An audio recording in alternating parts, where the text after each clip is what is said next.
Hi, welcome to Tech Talks, a People and Planet podcast.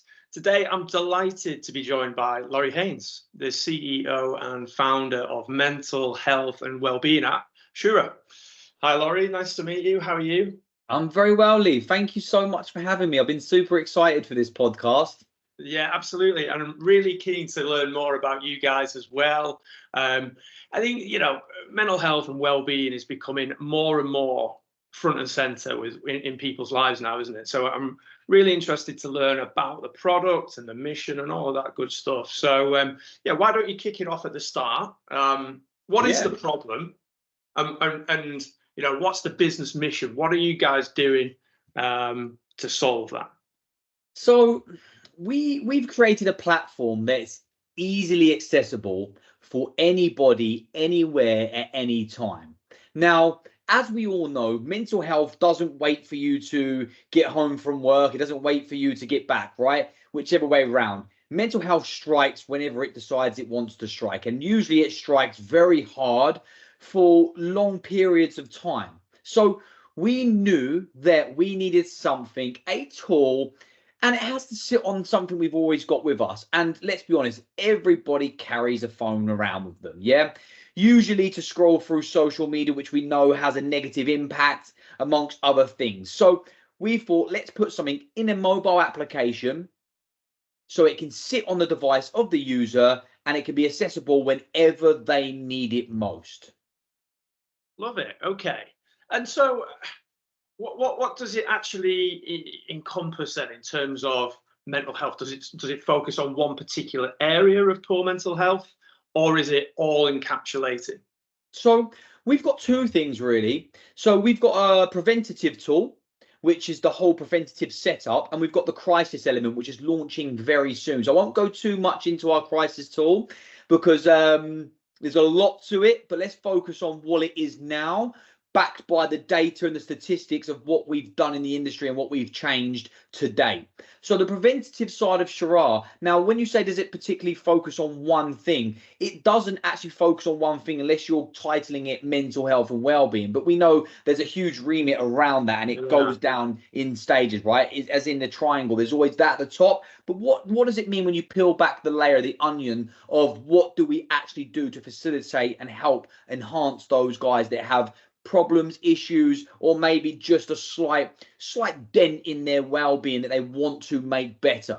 So we offer everything from the preventative perspective, which is creating new healthy habits, because everything from anxiety, not all clinical based depression, but minor depression and things that fall in that remit, that area of, it could be panic attacks, it could be just generally wanting to better yourself or generally help battle those negative thoughts and the things that sort of keep us secluded and suppressed in life.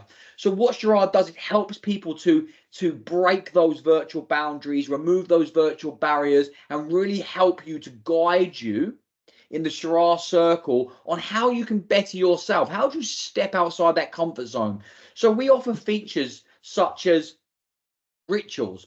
Now, these are in element a routine, habit creation. You can label them what you want, but rituals are more sacred and they mean more. It's more of a stern word. So a ritual to you should be a non-negotiable. It's something that you set in the app. We have a huge category for you to choose from, and you can put your own. For instance, a couple of examples. Mine is 3 liters of water a day. I've got 1.5 liters here as my first bottle. I will make sure I drink 3 liters of water every day. How have I made that habit? Because I started with my Shoorah ritual. So it sends you gentle accountability nudges throughout the day, which you're in control of. You can select how many nudges do you want a day. I have my ritual set to 10. Now, rituals are just one feature of the app. I have it set to 10. So it'll be, have you walked the dog? Have you got your clothes ready for tomorrow? Yeah. Have you journaled today?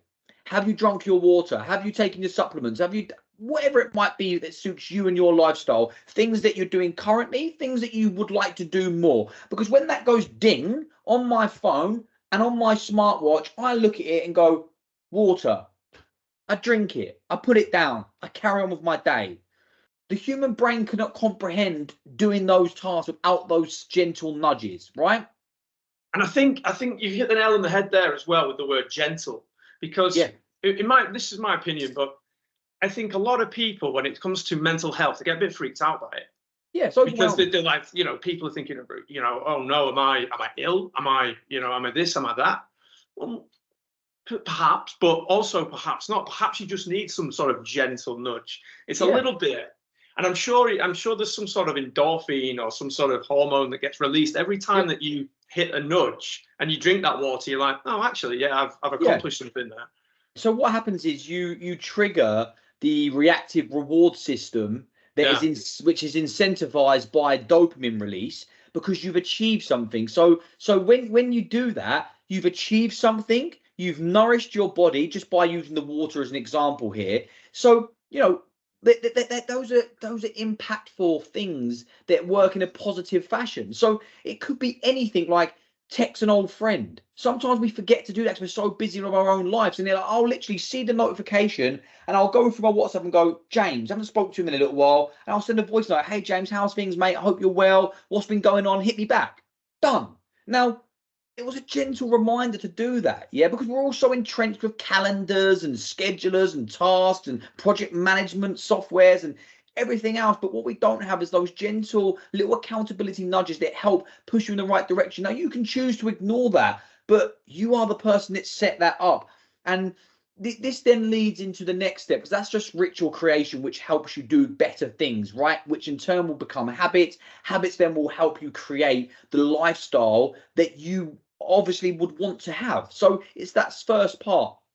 We've got a whole journaling feature, which is broken down into daily journaling, into affirmation creation, and those affirmations also pop up to your smart devices. Again, you can create your own, or you can select from our 18,000 affirmations that we've got in the app that we're updating often. Mine is tailored to family, business, and when I'm having a crap daily, they always pop up at 4 o'clock, 5 o'clock, because I have 10 a day. So the sleep cycle is 12 to 15 hours. So they pop up every hour and 15. And it could be, hey, Lorri, keep going. Remember why you started. It could be something as simple as that little affirmation, right? Now, regardless if you read that once, 3 times, regardless if you say it out loud, regardless if you just totally just read it and shrug it off, you've read it. It's done something scientifically to your subconscious mind because you've read that. And I normally read it and go, yeah, remember why I started. You're so right. And it might be something as easy as take a break. No one can pour from an empty cup. And when it does that to me, I literally will just go, done. I'll stand up, go to the toilet, wash my hands, go in the kitchen, do whatever I've got to do just to take that little 10 minutes away from the screen. So those little nudges are not to do with affirmations or the rituals. That was just something I've just stumbled on now to tell you. But it's all of those little nudges, right? So writing affirmations instantly puts you in the highest power of frequency alongside gratitude. So we've got a gratitude element in the journal. So you're affirming the things you want in your life. You're writing them, you're reading them, you're writing the things you're grateful for, because we often, as humans, forget the things that we should be grateful for, like the breath in our lungs, the feet that we use to walk, the trainers on our feet so we don't get, walking outside and stuff. So all these little things we often forget, and we always get so carried away with the misconception of a false reality that we believe of someone else's perception they've posted online. Let's say, for instance, that's one sentence analogy, and the reality is you don't even know that person that you're so striving to be like, or that you're fantasizing about, and it's merely a delusion. So we try and bring people back to the present moment, right? Why you're grateful for what you have, not what Bob and Barry and Dave has, right? Because what they've got is nothing to what you've got, and you've both experienced different things in life. You're not the same people, and your misconception of their life really is a misconception because you don't know what they're feeling inside. So focus on you. Let's write what we're grateful for. Gratitudes, affirmations, daily journaling. Then a big feature inside of that is called the cleanse feature. Cleanse away what's not serving you. When you just feel that urge to blurt something to a friend, a colleague, but they always come back with an opinion and a judgmental comment, because some but not all, in situations we feel uncomfortable as humans, we try to offer a solution. However, solutions are not always the outcome that people need in that moment. They just need an ear to listen to. So cleanse away, you can dump it in there, you click cleanse, all the black congested shapes float around quickly, they become relaxed and slow and colourful, and then you can see all of your cleanses. Now, when you're ready to remove it from your life, you hit one button, the phone vibrates, the bin pops up, it all goes in there. It's that element of, I need a blur, dump, breath, I'm ready to release, and you release that from your life. So it's and if you can help people start that process, that journey of, I affirm what I want, I write what I'm grateful for, I journal my life so I can always look back. Why do I want to look back and not forward? Because every podcast says we should always look forward. You can always look back to see how far you've come. But secondly, self-reflection is a huge part of any healing process. Self-reflection is ultimately something that sits inside evolution. Evolution is change. Change happens regardless if you accept it. Things will change around you. The only thing that won't change is your mindset if you're not open to allowing it to change. So if you can actually do those things, self-reflect on your journal and just sit in that feature in the Shoorah circle and follow those steps, you will become a better version of yourself. And then that leads me into the goals. We have goal setting. Again, you can put dates on them. They can alert you. They can nudge you. You can put checklists on them. Somebody who is merely going through life without any goals, usually the probability is quite high they don't have any purpose. You will never get a purpose-driven individual that doesn't have any goals. So if you're someone that's listening to this and you don't have any goals, you need to start setting goals, because that will give you purpose. Purpose helps you strive towards things that you want to succeed at and achieve. When you achieve, you activate and trigger your reactive reward system, which is going to give you a strong sense of dopamine and endorphins, which is a good dopamine. You get good and you get bad. Cheap dopamine, chocolate, Netflix, pornography, all that type of things, not great. Reactive reward system, great for endorphins, great for dopamine, and it can also help you with everything else that you're doing within your day, because when you feel a sense of endorphin hits and you feel a sense of reward, you then look for the next reward. So setting goals. And what people usually, the misconception around goals is, for instance, I speak to a lot of young entrepreneurs, mainly Gen Z. Oh, I just want a jet and I want to just have that life. And I'm like, no, you do not, because that is external validation. You need to start seeking validation from within. Yeah. So you don't want a jet. Great. Okay, it might be a lot more convenient. No problem. You can have a jet if you reach that level. No problem. And I always say, set goals that are not easy attainable, because if you set them too low, when you achieve them, sometimes you go, well, what next? Like, for instance, people will go to university. Normally happens is the probability in majority of those that graduate from university end up in a different career path to what they studied, and a lot of them end up in low salary income to what they actually set out to do, right? And that's because they hit that level. They've been partying for 3 years, they've been studying, they've got all these different things on there, and they graduate and they go, oh, well, what now? What do I do now? Now I'm 50K I'm in debt, and now I need to go into the real world where, you know, so obviously that's subjective to different people. So what we try and say is set big goals that you're always going to be working towards, because those that are working towards something will live a more fulfilled life when they reach each individual achievement within that goal. Every goal needs a milestone. You can't just say, I want a jet. How are you getting there? So set a roadmap, set tasks in there. So we make little goals in Shoorah which help us attain and work towards the bigger goals. So the goal setting is a powerful tool. And we often forget what goals we set because we scribble it in a notepad and it never gets seen again. In the Shoorah app, you're going to get alerted and notified of your goals. You set that. That's your own accountability factor. You set it, so you got to stick to it. If you're not going to be a human being, an individual that does what they say, then you can forget the whole process anyway, because no one's going to be dragging you out of bed at 5 a.m. in the morning. No one's going to be making you do those things to reach those goals. We can help you with the tools and give you the platform to help assist you, nudge you, and do all these types of things and educate you. But ultimately, the power falls in your hands. So you've got to be the one to action that. That's just the journal feature. It's interesting, right? I've worked in the recruitment industry for coming up 18 years and managed big teams here, there, and everywhere. Every single month, we do a business review. of that person. And part of it, of course, is around goal setting. You know, you'd review the previous month and you'd look at, okay, what do you want to achieve? Where are you against the target? All that sort of stuff. Overall against your yearly plan, which would be the bigger thing. The challenge with that is, as soon as you finish that meeting and that person walks out of the door, you got no control.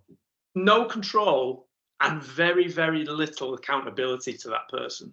Unless that person's super, super, super bang on it, which you do get. But, you know, 90% of the people need those little nudges, need to have it there and then. And that's why it works so well. Yeah. And that, you know, that's the self-development kit that we've got. It's called self-development. And then we've got things in there called mini pods. Now, they are done in our Shoorah studio. They're delivered by experts, therapists, doctors. We talk everything from menstrual cycle, postnatal depression, all the way through to life coaching. It could be drug addiction, alcohol addiction. We cover a huge array of mini pods. They're bite-sized knowledge bites to help you understand a situation you might be going through or a family member might be going through. So we've got a pod section. We have a meditation area where you can listen to any types of meditations. We've got a breathwork program, which is done by a Wim Hof instructor. So you can have a go at different types of breath work in the workplace, at home. It helps with panic attacks. There's so many core functionalities to the Shoorah app that really is, as I mentioned at the start, it's that preventative hub that can help you. You might be going through a divorce, a relationship breakup, experiencing grief or bereavement. You know, you might have just had a baby. You might be pregnant. It could be losing your job, trying to find work. It could be anything. We've got something for everyone. And that's why we built Shoorah. Me and the other co-founder, Fern, who's our female co-founder, when we first come together and we were like, we bonded through trauma, we say, right? Some laugh. It's quite a strange terminology. We bonded through trauma. And when we looked at the different platforms we were both using, what we were spending, that's where the conversation dialogue started. And I was like, how are you spending 300 quid a month and I'm spending 80? We're a couple. £380 a month is not feasible for anybody. And also, what do you think about a lot of them platforms? She went, I don't even use that one much, all that. I only like that little bit of that app, but is it worth 30 quid a month? Nah. So she started cancelling, I did. And I was like, imagine we had one thing in one place that offered everything that we're both paying for, and we made better the flaws that they've not yet upgraded, and we add the things that they're missing. So everything that we use going through our journey, from a tool perspective, technology, and obviously you do things in the real world from the tech, like meditation and certain things. We use all of those things that we've used and we put it into one place for less than £10. And that was the primary USP at the start and the goal. And then we've quickly evolved into, we've got an AI therapeutic companion that you can have a conversation with. It's fully multilingual. And if you think ChatGPT is brilliant, this is like ChatGPT steroids, right? Because we use their model and their code alongside many others, right? So we've got the powerful of everything. I mean, ChatGPT, if you ask it a bit of a fruity question, it will say, hey, Lee, I don't have any emotion. I'm an AI. Where ours doesn't do that, right? It will have a conversation with you, and it really is built around quantum thinking to help people understand what's going on from different perspectives. So you don't just think your way's the way, and you speak to that friend and they then usually are agreeable, and they will then validate how you're feeling, which isn't great. Yeah. Some friends will challenge you, so certain relationships will opt out of speaking to that friend if they don't want a truthful opinion, because often as human beings we willingly blind ourselves to the truth to validate what we actually perceive the situation to be. So the great thing about Shoorah is it can have a conversation with you from all different concepts of different people's minds, right? And it won't give you a solution. It will give you options to help coach the answer out of yourself, which works very well. And the latest part of that we've just launched, you can press one button, have a conversation, you can talk to it, not just text. You can actually talk to it and have a conversation. So if you're busy, ask it a question, put your phone down, carry on with what you're doing. It's going to reply to you, right? So it's that therapeutic companion. We've not seen anything on the market quite like it in the wellbeing and mental health space in particular. So, sounds awesome, doesn't it? So this is available on all the download stores? Yeah, App Store, Google, Apple, and we've got a web app so people can use it on the desktop, especially if they're doing big journaling stuff, right? If you're a business, you get a fully functioning analytic based suite, a business suite, which helps you maintain and manage your whole infrastructure and your company's mental health and well-being. You get reports, all different types of things. You can send nudges, notifications, you can set challenges, lots of stuff you can do in there. Yeah. And as I mentioned at the start, and I'll briefly touch base on it, we're launching our crisis tool in the coming months, which is going to disrupt the whole EAP market, employee assistance program, for B2B and B2C. And we're going to change the whole commercial model around how people seek therapy and speak to professionals and speak to experts, from a price perspective, the technology, the simplicity of it, and the way we connect with others is something we're launching very soon. I'm very excited about it. It's going to be a huge impact. As I say to you, Lorri, I can see specifically from my own experience how it would work really well in business. Thank you. Yeah, for sure. How did you, what's your backstory then? How do you arrive here? So I've experienced a lot of my own traumas, inherited them, should I say. Many not at my fault of my own. Many maybe I put myself in certain situations in my adult years. So I've experienced a lot of different traumas, and we wouldn't have the hours and we would need to go into those. But a lot of them have been very, very traumatic, and I've spoke about them on different podcasts before. If people follow my journey, and you'll know. So I can say I've honestly had a very, very, very bumpy road to get to where I am today. And I never had this mindset many years ago. I've done everything from being 14.5 stone back to 12 stone. I've tried to take my own life. I've self-harmed. I've made millions and lost millions. I've built companies, sold them, made companies, and they've not been successful. I've had friendships that have lasted, friendships that have failed. I've had 5, 6 different stepdads. I've witnessed my mother being beaten, brothers and sisters in care. The list can go on and on, right? So, I would consider myself a fairly well-educated, but also I've experienced a lot in life. So I come with a lot of life lessons. Yeah. And I believe that when you build a business through passion, but also from pain, it really does shine through. And what we've built is purely, as I mentioned, off the back of our own traumas and the tools that we needed that weren't there. And that's why we've built Shoorah to be that place, the place that anyone can turn to, right? If you can't afford therapy, no problem. There's a solution in the platform that can help you, right? If you don't need it, if you live a reasonably fulfilled life and you're reasonably content, you'll notice throughout this podcast, and I very rarely say the word happy, because happiness is not a destination. Happiness is a stimulant that you feel. And you can be happy walking down the road, listening to your favorite tune, and someone could bib the horn at you for stepping in the road, and you can instantly be from happy to pissed off, right? So happiness is never a destination. When I hear people say, I just want to be happy, I'm like, well, good luck to you if you think you're going to be happy 24/7, because that doesn't exist. And they're like, is it? Right, it's not a reality. So if you're merely content in your life and fulfilled, then you maybe not need Shoorah all the time, but there will be a time in your life that you do need it. And it doesn't matter who you are. You can be one of the top performers, one of the elite in the world. And if you are one of those guys, they'll even tell you they do breath work, meditation, and they journal. Probably the reason why they are one of the elite. So they are doing that to be the elite. And if you're not the elite, then you need to be using different platforms and actually, welcoming tools into your life that can help enhance you every day, because happiness is not a destination. So in order to feel fulfillment and contentment, you need to be actively doing things that are going to bring that to your life. And it's a lifestyle. It's not a task. It's a lifestyle. And that's what people have the misconception around, because usually they're undereducated. So I try and do as many podcast talks. I'm paid to talk on stage. I do these things to help companies, because education is key. And I've spent years and years through my own journey, my own traumas, and I've done so many courses. I mean, I'm studying psychology at the moment. All these things also come at a cost to myself. My time away from my family, the financial cost and burden that I invest in myself to learn all of these things that I can then articulate in a commercial perspective to deliver it to people in a way that they can understand. And that's why I use my social media, because people often say, why mental health?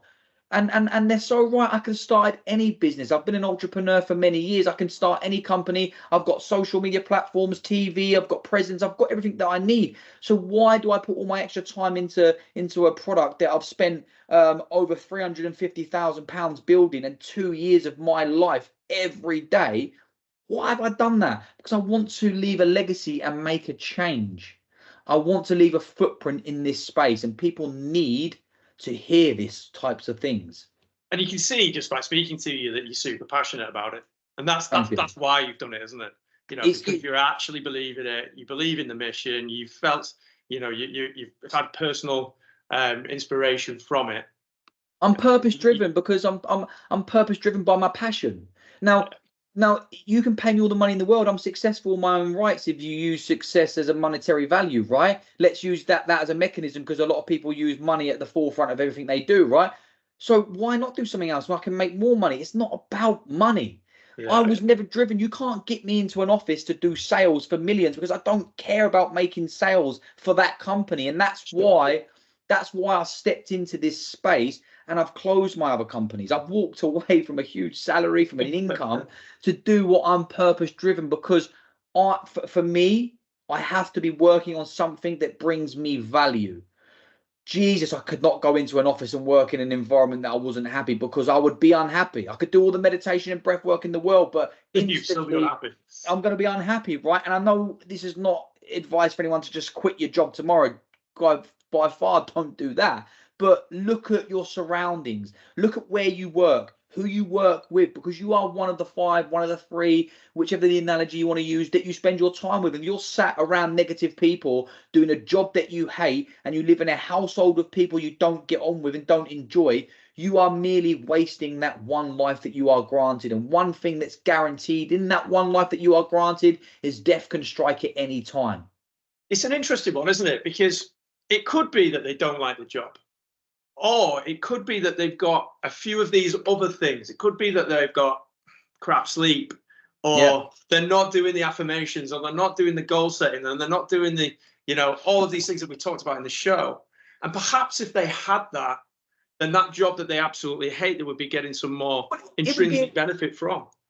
Or it would become a lot more easier, and maybe you'd be open to the potential that things can change within the job, right? You're right. It might not be the job. But for instance, you've mentioned sleep. We've got a whole category of sleep sounds, right? And lots of different functionalities that work around sleep, because sleep is a huge factor in everything that I push and promote.